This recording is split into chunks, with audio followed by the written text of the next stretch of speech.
નમસ્કાર મિત્રો, કેમ છો બધા? મજામાં હશો. હું તમારો પ્રિય મૌલિક.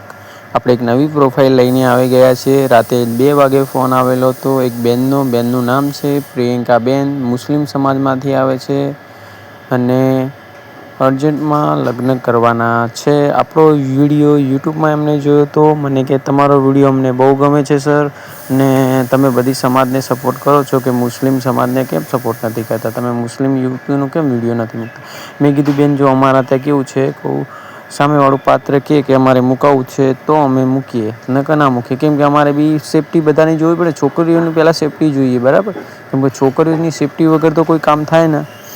એટલે એ બેને કીધું કે સર તમે મારો ફોટો મૂકો, મારે અહીંયા હું જ્યાં જગ્યાએ રહું છું યુપીમાં, તે આગળ કેવું છે કે અમારે ત્યાં મુસ્લિમ સમાજમાં કે હલાલો હોય, કેવા હલાલો. હવે હું એટલો બધો જાણતો નથી, પણ મને એટલી ખબર પડે કે હલાલો એટલે કે છોકરીને બીજી જગ્યાએ બાપને સાથે સૂવાનું હોય કે કેવું હોય કે હલાલો એટલે એવું કંઈક છે. હવે આ લોકો બેન એવું કહેતા હતા કે સર આવું પ્રોબ્લેમ છે કે એના કારણે કે મારે આવું કરવું નથી અને મને કે મુસ્લિમ સમાજમાંથી કે છુટ્ટી જોઈએ છે. એટલે કે તમે ગુજરાતી જોડે લગ્ન કરાવો ને સર. એટલે મેં કીધું સર મેડમ અમને કોઈ વાંધો નથી. જો અમારે તો ગુજરાતી ભાઈઓ લગ્ન કરવાવાળા તો ઘણા છે જ, લગ્ન કરવાવાળા તૈયાર જ છે, પણ મેન મુદ્દો એ જ છે કે તમે લગ્ન કરશો. મને કહે હા સર હું લગ્ન કરી લે, પણ મેન મુદ્દો કેવો કે છોકરો સારો હોવો જોઈએ અને પ્રોબ્લેમ ના આવી જોઈએ. મેં કીધું બેન, જો અમારા ત્યાં કેવું થશે, કહું બધું ડોક્યુમેન્ટ વેરીફાઈ થશે ને પછી લગ્ન થશે. મને કે સર કોઈ વાંધો નથી, બરાબર. તો નામ સાંભળી લો, પ્રિયંકાબેન ફાતમા છે, જે મુસ્લિમ સમાજમાંથી આવે છે. આપણો વિડીયો યુટ્યુબમાંથી જોયો તો 2 વાગે વિડીયો જોઈ તો અને રાતે 3 વાગે મને પાછો કોલ કરેલો. હું સૂતો હતો, પણ પછી મને કે સર ઉઠો ને. મેં કીધું બેન કેમ ફોન રાતના કરો છો? હું કીધું અત્યારે તો બધું બંધ થઈ ગયું હોય, અમે તો સૂઈ ગયા હોય. મને કે સર આટલું એક હેલ્પ કરી દો સર મારી, મેં તમારો યુટ્યુબમાં વિડીયો જોયેલો સર, પ્લીઝ મારી હેલ્પ કરી દો. મેં કીધું બેન જો હું તમને હજુ બી કહું છું, હું કોઈને રાતના વાત નથી કરતો, મારે બી ફેમિલી હોય. કહું મને કે સર ખાલી પ્લીઝ આટલી એક હેલ્પ કરી દો. મેં કીધું બોલો બેન. એટલે બેનનો ફોન આવીને આવી હતા, કહેતા હતા, બેન રોતા હતા. મને કે સર હું યુપીથી બોલું છું. મેં કીધું બોલો બેન. મને કે સર મેં તમારો યુટ્યુબમાં વિડીયો જોયેલો. પછી મેં કીધું બેન યુપીવાળો વિડીયો જોઈએ તો આગળ બી બોલી ગયા ને તમે, યુપીથી વિડીયો જોયો તમે મારો, આગળથી બી બોલી ગયા.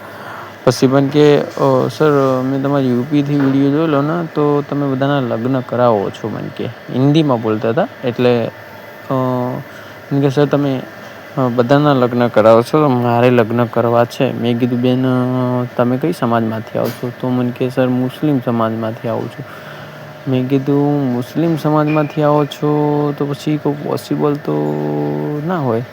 મેં કીધું કેમકે અમારા આ બાજુ કોઈ ગુજરાતી જલ્દી લગ્ન ના કરે. કહું કેમકે મુસ્લિમમાં કોણ પડે? મેં કીધું.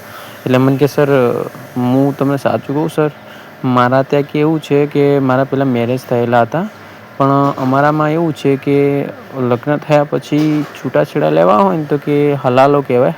હલાલોનો મતલબ એમ થાય કે સર કે આપણે જેમ કે હલાલાનો મતલબ એવું હોય કે આપણે જે ત્યાં એક જણા જોડે સૂઈએ છીએ ને, એના 10 જણા જોડે સૂવાનું હોય સર, કે એવું છે અમારામાં.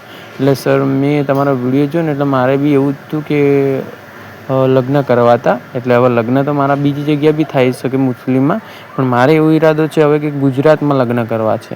કારણ કે તમારા અમે વિડીયો યુટ્યુબમાં જોઈએ છે ને સર, એટલે અમને તમારા વિડીયો જે બી છે ને બધા જ ગમે છે. કેમ કે તમે જુઓ ને કે તમે બધી સમાજના લોકોને સપોર્ટ કરો છો, અને કે તમારા જે ગુજરાતીમાં વિડીયો આવે છે ને એના ઉપરથી તો મને લાગે છે કે તમે સારા માણસ છો. મેં કીધું બેન જો અમારું કામ છે મેન સારા માણસને સારી જગ્યાએ પહોંચાડવું અને હેલ્પ કરવી. અમે કોઈ ખરાબ કામ કરતા નથી. આમાં ખરાબ કામ કોને કહેવાય? કહું બેન, જે માણસ તમારો ફોન ના ઉપાડે, તમને સારી રીતે જવાબ ના આપે. અમે તો બધા ક્લાયન્ટને સારી રીતે જવાબ આપીએ, બધાને સારી રીતે હેન્ડલ કરીએ છીએ, બરાબર. જોઈ લો, નામ છે પ્રિયંકા ફાતમા, મુસ્લિમ સમાજમાંથી આવે છે. અર્જન્ટમાં લગ્ન કરવાના છે. લગ્ન કરવા માટે આ નંબર પર કોલ કરો, 9313533149. ઉંમર છે 28 વર્ષ, બરાબર. અને નામ છે પ્રિયંકા ફાતમા. મારો નંબર આ છે 9313533149. ઘરમાં એક ભાઈ છે અને એક મમ્મી છે એની. એની મમ્મીને તો ના જ પાડે છે, પણ બેનને લગ્ન કરવા છે. એટલા માટે આપણે યુટ્યુબમાં વિડીયો જોઈ લો. યુટ્યુબમાંથી વિડીયો જોઈને મને કોલ કરેલો. મને કે મૌલિકભાઈ તમારો યુટ્યુબમાં મેં વિડીયો જોઈએ છે ને એટલા માટે તમને મેં કોલ કર્યો. કારણ કે અમે 2-3 વાર તમારા પહેલાં તો વિડીયો જોયા, એમાં બધું જોયું, ચેક કર્યું કે આ ભાઈ રિયલ તો છે ને. મેં કીધું તમે રિયલ ના હો તો કોલ શું લેવા કર્યો. મને કે બેન ભાઈ હું ખાલી કહું છું કે મેં કે તમારો પહેલાં યુટ્યુબમાં બધા વિડીયો ચકાસ્યા કે સાચા તો છે ને ભાઈ. એટલે પછી મેં અંદરથી વિડીયો જોયો ને તો કે બધા તમે તો કે બધું સાચું બોલતા હતા.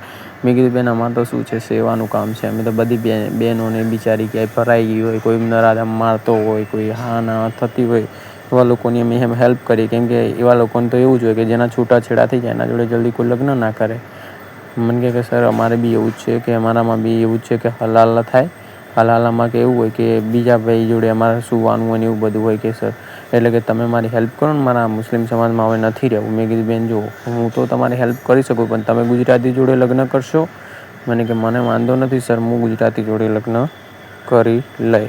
મેં કીધું કોઈ વાંધો નહીં. તો પછી અમે મારા ગુજરાતી ભાઈઓ તો એવા બી છે કે જેના લગ્ન નથી થતા, ખેતીવાડીને કરે જ છે. એમ કહું સારી એવી પાર્ટી હોય એમ કહું એવી ગોતી લાવો.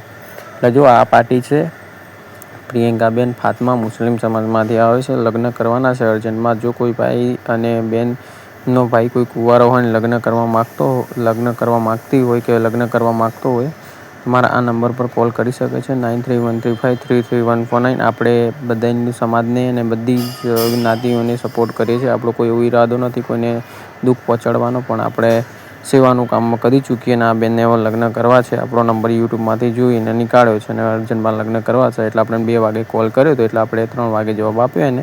એટલે અત્યારે સવારમાં 7 વાગે જેવું રેકોર્ડિંગ મુકાઈ રહ્યું છે. બરાબર. વિડીયો ગમે તો લાઈક અને શેર કરો. ચેનલ પર નવા તો સબસ્ક્રાઈબ કરો. બરાબર. અને કન્ટિન્યુ